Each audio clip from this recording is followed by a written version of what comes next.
Hey guys, Chris Adams here with Hunter McCamey. And we are back for episode 8 on Mudhole After Hours for part 1 of the advantages on building your custom fishing rod.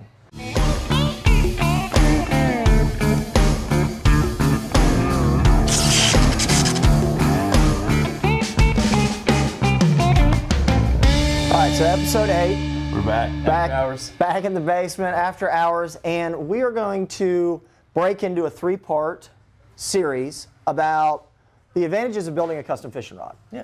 So we got, we always get that question. What's the biggest, advantage or biggest thing you can do? Right. Or people want us to tell them, well, tell me why. Why should I build a custom fishing rod? Yeah, exactly. And without being really salesy, there are distinct advantages, and aside from brand names and getting into that sort of a thing, there are truly advantages to building a custom fishing rod. Yeah. So for part 1, we're going to talk about basically the performance side of a fishing rod. Right. So this is if you're a tournament bass fisherman, if you fish ponds, in your neighborhood, right, across the board, because everybody wants to catch more fish. Oh yeah, and for sure. And the performance side of it is basically going to help you branch out and just improve your overall fishing experience. And it starts with your rod.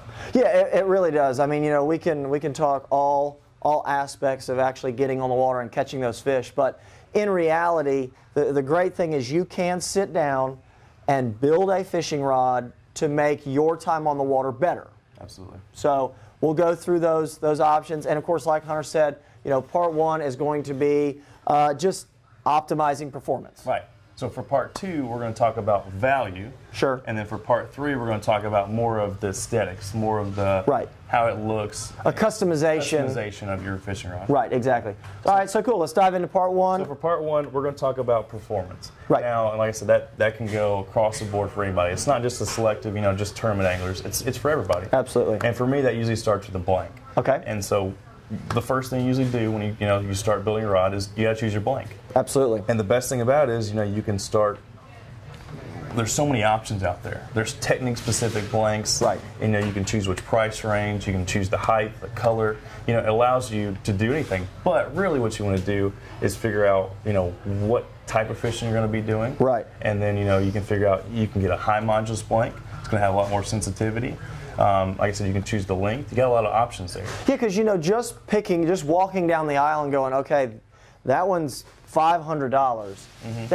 That might not really optimize your performance for what you want to do. Right. Because it could be the wrong strain of graphite. It could be a high modulus when you really shouldn't use a high modulus for that.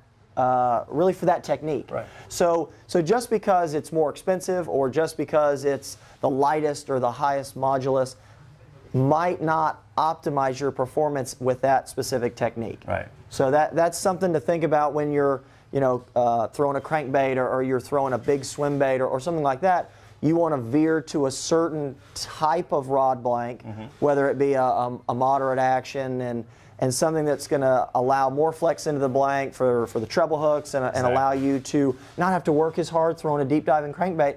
But then, that is specific to that, and then we can veer over to, let's say, a drop shot where let's try to make it as light, as sensitive, get into that high modulus game. So, that's where we'll start at the blank. Yeah. So I'm with you there 100%. We're going to start at the blank, and you're going to kind of assess what you're going to be doing, because like I said, just because it's the lightest or the most expensive doesn't mean that you're just magically going to optimize your performance. Exactly. It lets you dial in exactly what you're looking for. Sure. You're not, when you walk into a store, you're restricted on what your options are. I mean, right, basically, say you want this, crankbait rod that's 7 foot.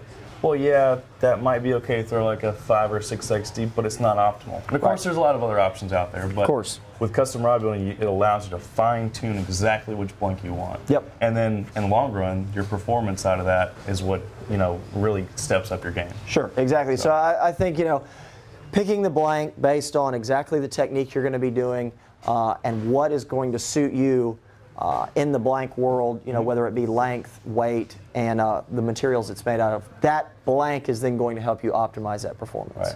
So, that covers the blank. Right, that covers the blank. What's next? I would say what's next is, and usually in the process of building a rod, we're kind of starting in the same, step-by-step process. Right. The handle's usually the next option you go to. Sure. And with performance, let's go back to that crankbait rod we were just talking about. Right. So for performance-wise, split grips are obviously a very popular type of grip. Yeah, absolutely. But a lot of crankbait guys, especially when you have that rod tucked under, right on the side of your, Yeah, the rib cage there, you're going to want a full-length handle. Full-length handle, Sure. exactly.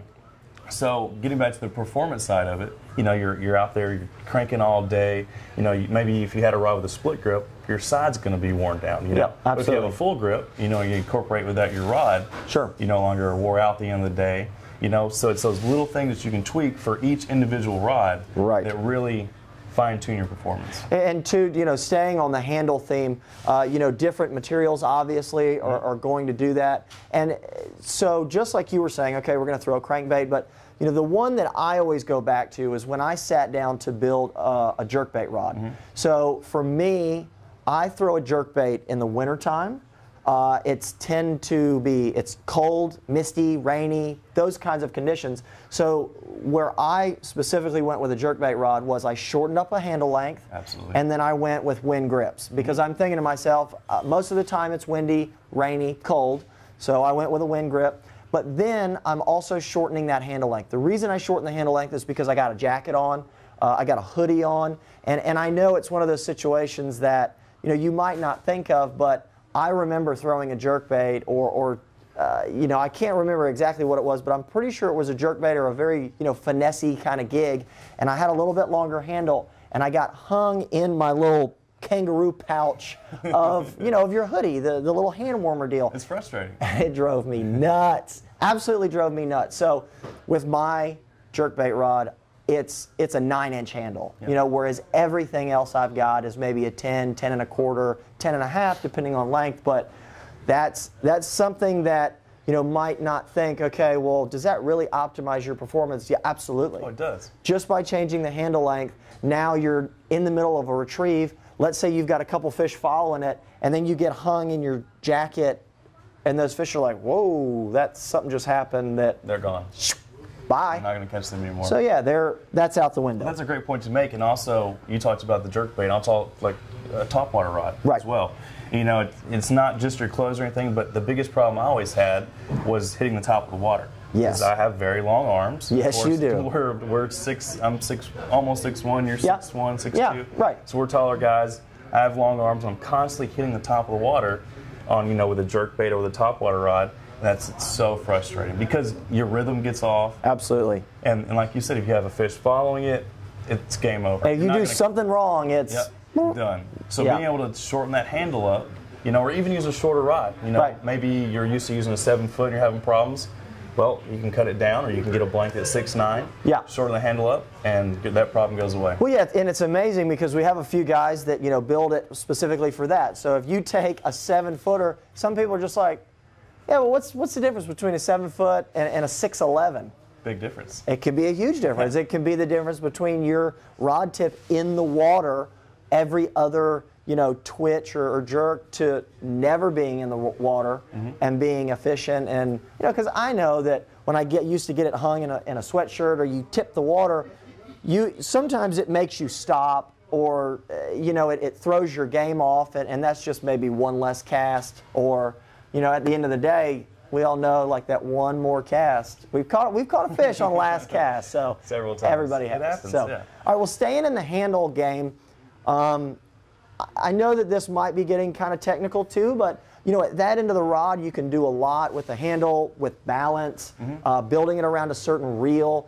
I know for years and years you fished very, very light bait casting reels. Yes. And of course that's the trend. From Abu Garcia making a really, really ultralight to Shimano making a CI4 type of a reel. Luz has now an incredible reel. It's extremely light, and so does Daiwa. Yes. But there are things that can cause a disadvantage when you've got a reel that's too light and you can't overcompensate, and now your rod's out of balance. Oh yeah, definitely. Like you said, with the reels going lighter weights, basically what you're doing, especially on longer rods, anything over 7.5 feet, like your flipping sticks or your long cranking rods, right? It's making those rods tip heavy.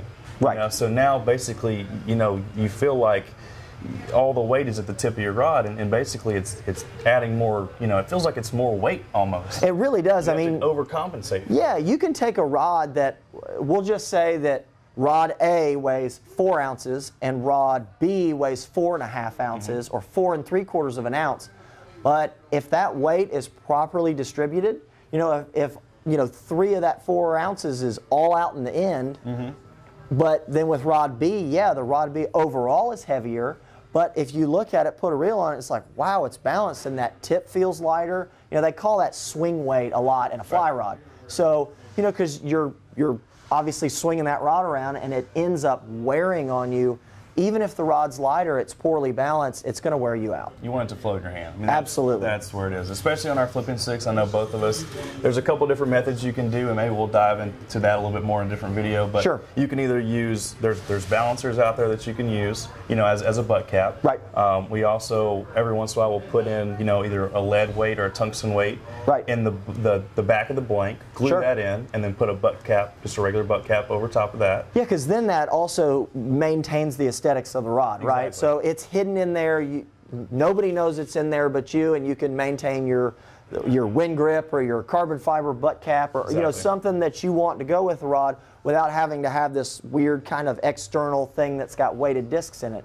Now sometimes you don't have a choice, and it's just something that you want to change on the fly, and of course I would always lean to performance over the way that something looks, but you know, we can, you know, we've kind of, you know, we'll dive into, you know, putting weights in the butts of certain rods and stuff, and that just, it's hidden, you know. It's just, and then people are like, wow, this is really great. You know, they'll never know that weight's there. They don't. And but you know, we use up to an ounce sometimes, 3/4 to an ounce. And sometimes you have to. People are, you know, they're hesitant because that's a lot of weight for, you know, a rod, but really. But once they fish it, they tried it. It's amazing. Absolutely. Well, cool. I think those are fantastic tips. I mean, I think that's really going to get you guys headed in the direction to really thinking about rod building kind of more than just, oh, I get guides and I get a blank and I get whatever. That's really going to help you optimize your performance on the water, which for me was the reason I got into it, and I think that's the reason a lot of people get into it. Absolutely. So awesome. Gonna wrap it up for part 1? Absolutely, and we'll be back for part 2, and that'll be episode 9. Episode 9. For After Hours. So again, thanks for joining us. See you guys next time. Bye.